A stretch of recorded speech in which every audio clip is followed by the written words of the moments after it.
Hello Internet! I hope you've enjoyed whatever holiday you happen to celebrate. Frankly, that is not a can of worms I am willing to open. Since it's 2013 for only a few more hours, I figured I'd take a look over the films that I've seen throughout this entire year, and pretty much have a one-sided discussion about which ones I think are the best and which ones I think are the worst. Unless I actually get some comments.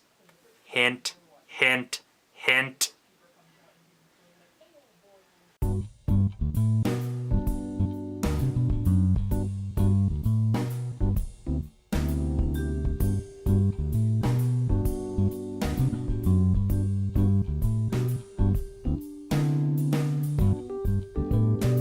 Same as last year, this is limited to films that I have actually seen, so if there was some film that you found in the forest somewhere, delivered by the ghosts of Stanley Kubrick and Roger Ebert, if I haven't seen it, I couldn't possibly review it, and it couldn't possibly be on this list. That said, with the forced Yahtzee-Croshaw style analogies aside, let's begin with the top 5 best films of 2013.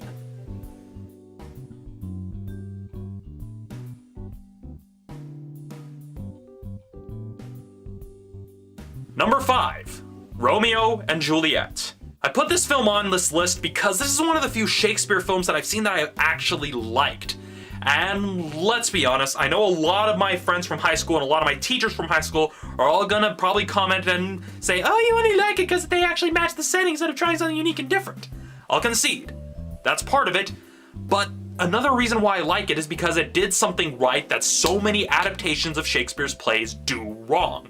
I'm looking at you, Baz Luhrmann, and you too, East Hollywood, especially you. The main reason why I like it is because it was willing to actually take risks by altering the script. Because let's face it, some lines that were written for the stage are not going to translate into film very easily. That's just a fact of adaptation, so some things are going to have to be changed or cut.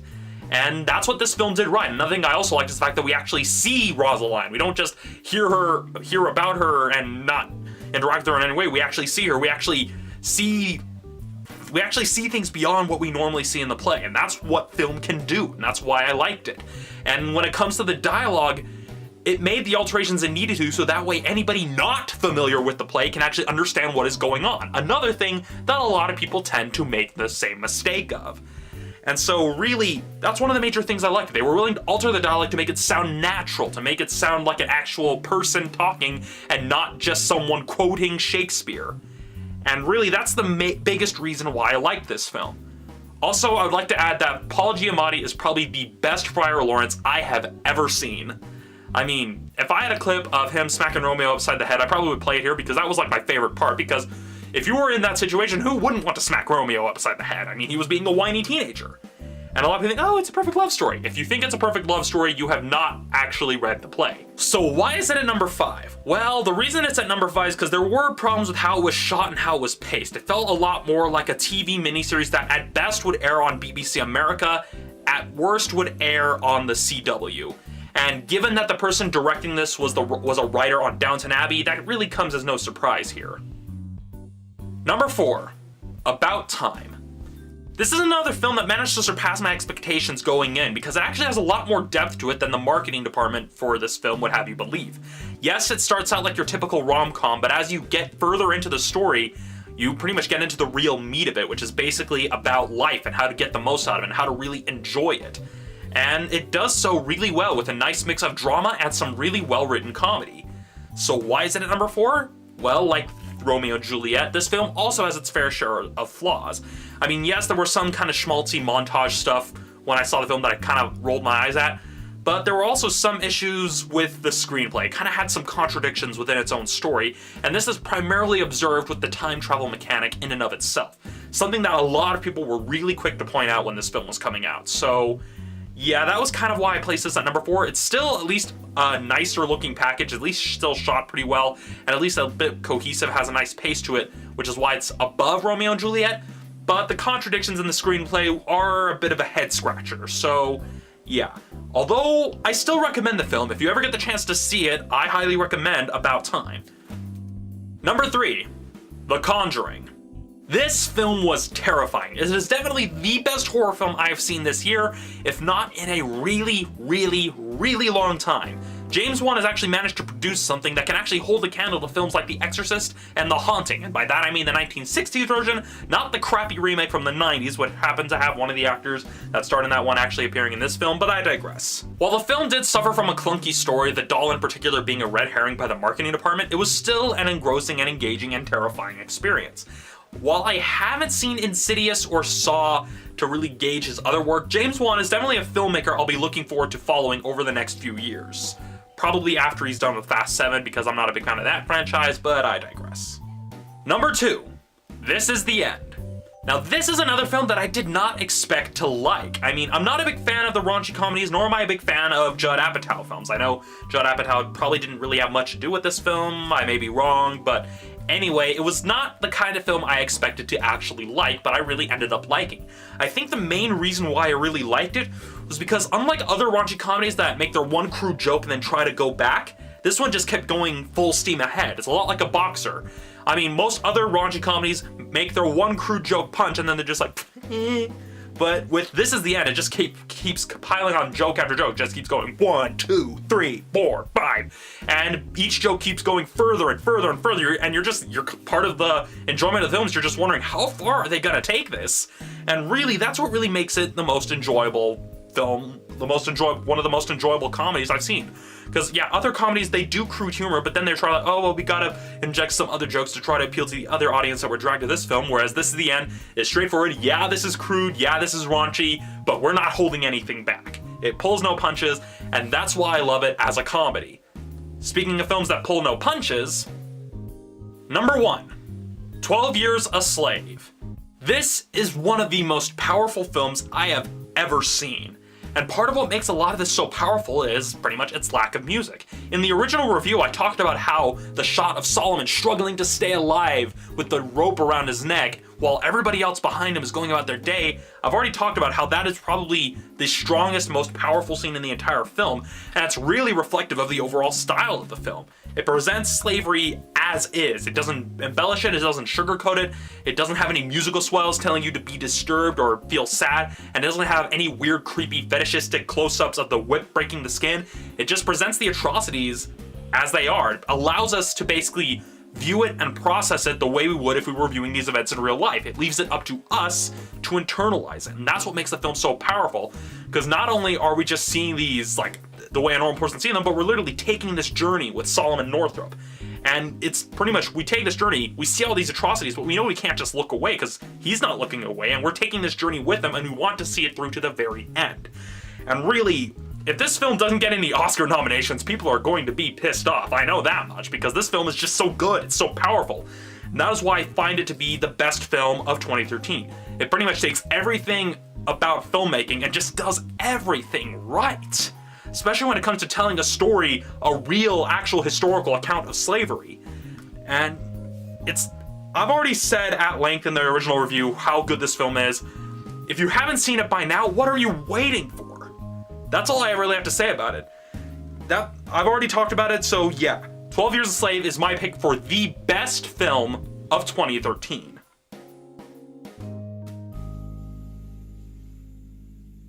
So those are my picks of the top 5 films of 2013. However, we're not done yet. While there were a good crop of really good films to come out this year, there were also some pretty bad ones. So moving on, we're going to be talking about the top 5 worst films of 2013.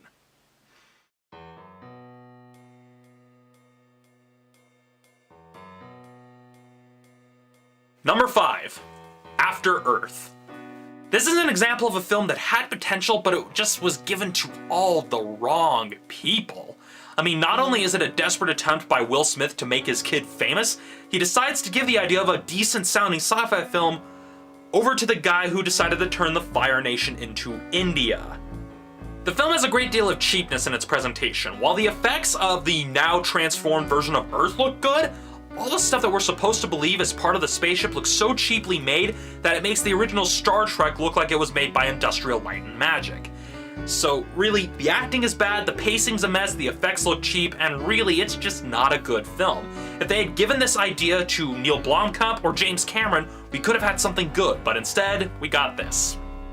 Number 4, R.I.P.D. This film was also a major disappointment, something Ryan Reynolds is probably getting used to at this point in his career. While our two main actors, Ryan Reynolds and Jeff Bridges, did an okay job, the film was just boring. There was no tension, no further development of the concepts that were introduced, and I couldn't decide whether it wanted to be a comedy or a drama. And that was really the major problem. Couple that with some of the worst CGI effects I've seen, I mean, they're pretty bad, and you basically have a film that's just not even worth really checking out on Netflix.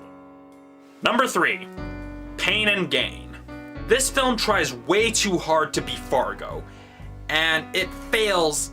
It just fails. I mean, first, we're not clear who we're supposed to be following. I mean, are we following the Sun's Gym Gang? Are we following Kershaw? Are we following the detective?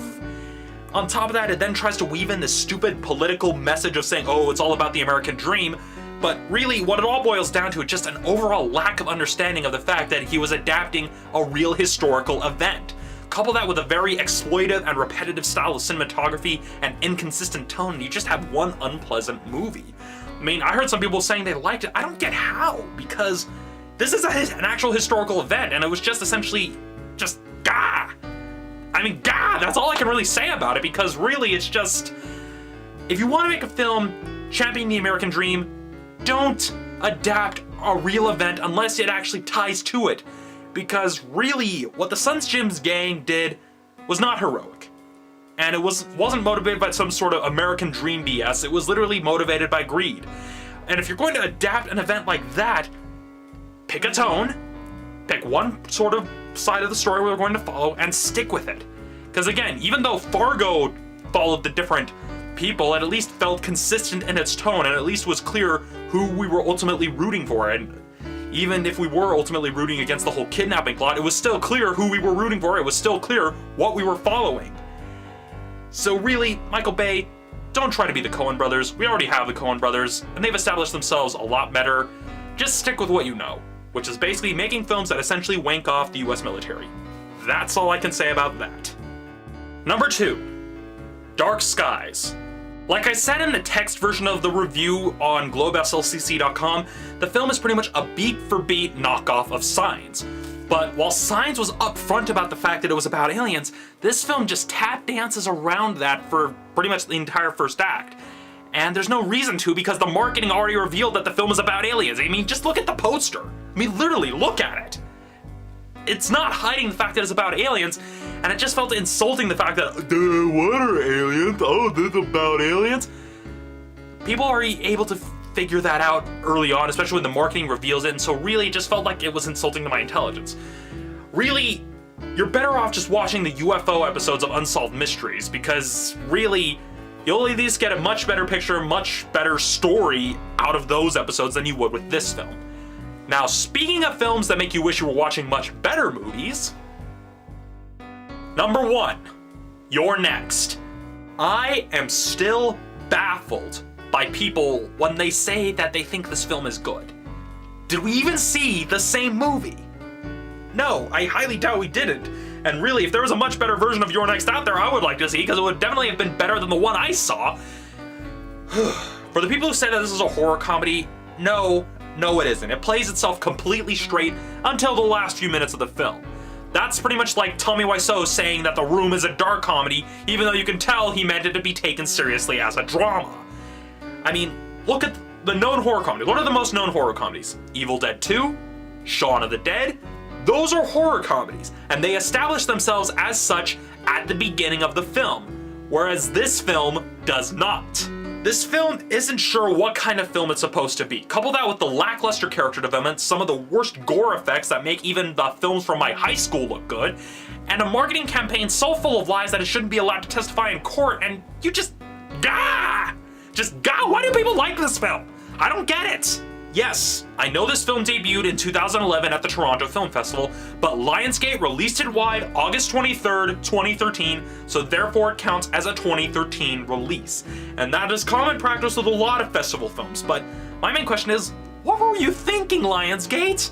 And at least if you're gonna have a marketing campaign promoting the whole animal thing, at least have it actually relate to what is actually said in the film, because I've seen those Hulu ads a lot. When I was doing a marathon of Attack on Titan, I kept seeing those ads for Your Next, and the whole animals don't use doors doesn't play any role in the film whatsoever.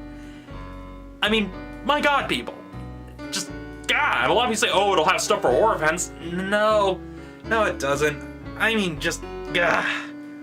For all of you people who call yourself horror fans and think this film is good, go to a video store, go to Netflix, go to wherever you can get movies, legally preferably, and then pick up some John Carpenter films, particularly Halloween. Yeah, I know it's close to New Year's Eve, but if you want to see a good slasher film done right, that film you need to see and see multiple times until you get the concept of how to do a good horror film. And if you want to actually learn how to do good horror comedies, then, like I said, Evil Dead 2, Army of Darkness, Shaun of the Dead. Watch those repeatedly to get an idea of how to do horror comedy right. And before people think, oh, but what about the original Evil Dead? The original Evil Dead was also playing it straight. But guess what? They didn't try to market themselves as a horror comedy. Most of the stuff we associate with the Evil Dead franchise being a horror comedy comes from Evil Dead 2 and Army of Darkness. So really, all the people say, oh yeah, we're horror fans and we like this film because it's the best horror film we've seen. Gah!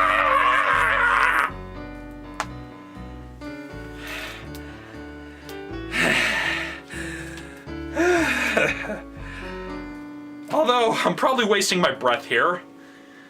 Mostly because the film's pretty much faded into obscurity now. I mean, yes, it's considered a success, but really, how many people really remember it? I guess the only reason this is really a sore spot for me is because I hear so many people saying they liked it. And yes, I know there's the whole thing of, oh yeah, well we heard bad reviews going in and we didn't think it was as bad. That goes into the whole idea of expectations going in. Jeez, I'm running out of breath. When I went in to see Your Next, I was expecting a film that was actually going to try. This film didn't try. That is why I choose Your Next as the worst film of 2013.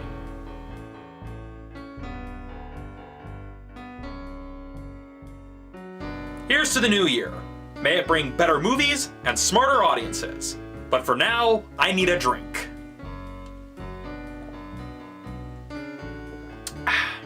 Happy New Year, everybody.